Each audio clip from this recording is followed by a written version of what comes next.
இந்த வாரம் சரிகமபா நிகழ்ச்சியில் போட்டியாளர் ஹரிஸ் எஸ்பிபி பாடலை அசல் பாடல் போல பாடியதால் நடுவர் சரண் அழுத காட்சி தற்போது வெளியாகியுள்ளது. சரிகமபா நிகழ்ச்சியில் கடந்த வாரம் மண் வாசனை ரவுண்ட் சிறப்பாக நடந்து முடிந்தது. இதில் போட்டியாளர் அருண் எலிமினேட் செய்யப்பட்டார்.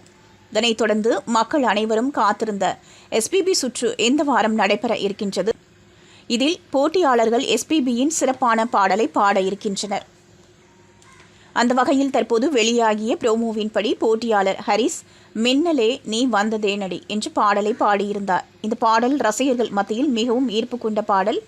ஒரு சில பாடல்களை பாடகர்கள் பாடும்போது அது அவர்களுக்கே எழுதப்பட்ட பாடல் போல இருக்கும். அப்படி ஒரு பாடலில் எஸ்பிபி இந்த மின்னலே பாடலும் ஒன்று. ஆனால் இந்த பாடலை எஸ்பிபியின் அதே அசல் போல போட்டியாளர் ஹரிஸ் பாடியிருந்தார். இது அரங்கத்தில் இருந்த அனைவரையும் ஆச்சரியத்தில் மூழ்க வைத்தது. இது கேட்பதற்கு அப்படியே எஸ்பிபியின் குரல் போல இருந்ததால் நடுவர் சரண் கண்ணீர் விட்டு அழுதார். இந்த சம்பவம் தற்போது ரசிகர்களை கவர்ந்துள்ளது.